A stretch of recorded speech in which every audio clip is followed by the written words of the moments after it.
I want to kick things off by giving a huge shout out to the prehistoric barter system, the OG of currency.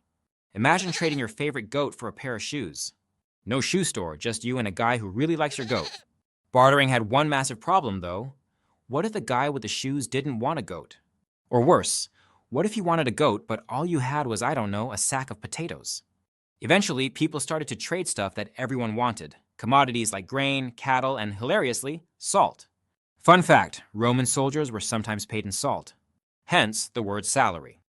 Now, if you think hauling bags of salt was wild, get this. On the island of Yap, they decided to make their money out of limestone. Big, heavy limestone discs called rhinestones. Some of these things were 10 feet wide and weighed several tons. A money system where you physically cannot move your money to offshore accounts. Here's the best part. One of these huge stone coins actually fell off a boat and sank to the bottom of the ocean, but people still considered it valuable. They were like, we all know it's down there, right? Let's just pretend it's still good. And thus the concept of invisible wealth was born. Fast forward to the digital age, and here we are with cryptocurrency. Digital cash that no one really understands, but hey, it exists. In 2010, some guy decided to buy 2 pizzas using Bitcoin. He paid 10,000 Bitcoins for them. At the time, this was worth about $40. Fast forward to today, and those pizzas would cost over $500 million.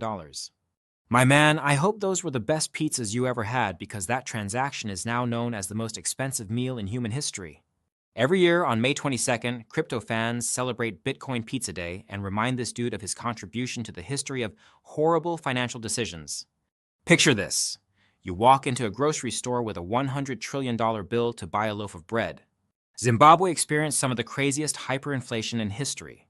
You know, inflation's out of control when you need a wheelbarrow full of cash just to pick up groceries. The government eventually just gave up and said, forget it, let's switch to the US dollar, leaving behind a trail of trillion-dollar bills that are now souvenirs for tourists.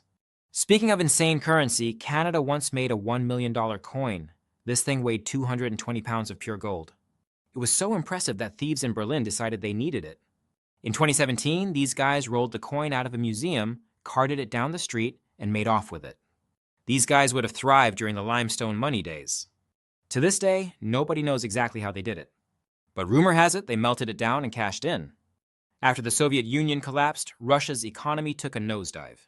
Inflation was so bad in the 90s that the ruble was practically worthless. So, what did the people turn to? Vodka. Because if there's one thing more stable than cash, it's a bottle of hard liquor. Some workers were literally paid in vodka instead of money, and people started bartering with it. Need some bread? That'll be 2 bottles of vodka. Need to fix your car? Pay the mechanic in vodka. It was the only currency that didn't evaporate faster than their savings. And if you thought cryptocurrency was weird, enter banana coin, a digital currency supposedly backed by actual bananas. That's bananas.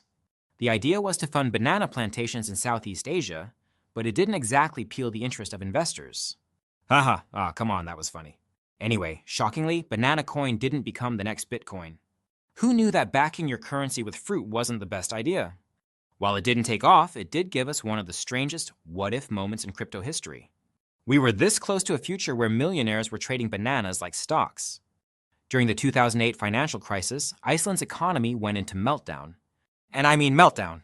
At the peak of the chaos, some ATMs started malfunctioning and giving out unlimited cash. You could walk up to an ATM with zero balance in your account and the machine would just hand you money. People were grabbing cash like it was Christmas, but unfortunately, the banks figured it out pretty fast. Imagine the heartbreak. Now, we've all seen crazy market bubbles, housing bubbles, tech bubbles, but nothing compares to Tulip Mania in 17th century Netherlands. People went nuts over tulips. At the peak, one tulip bulb was worth more than a house in Amsterdam. Can you imagine telling your family, sorry, no roof over our heads, but look at this flower? When the bubble burst, people who had traded their entire savings for rare tulips were left with, well, a bunch of pretty flowers and no money. Let this be a lesson. You've been warned. Let's finish off with a hilarious proposal that never saw the light of day. Back in the 70s, Nigeria's government wanted to create a new currency, the naira. But one genius suggested that instead of coins, they should use live animals like cows and goats. I mean, why not, right? A cow can produce milk, unlike a metal coin. The idea was scrapped before people had to start walking around with a cow in their wallet. If you ask me, it was basically barter trade all over again. It's the circle of money. It's safe to say money is about how far we're willing to go to create value.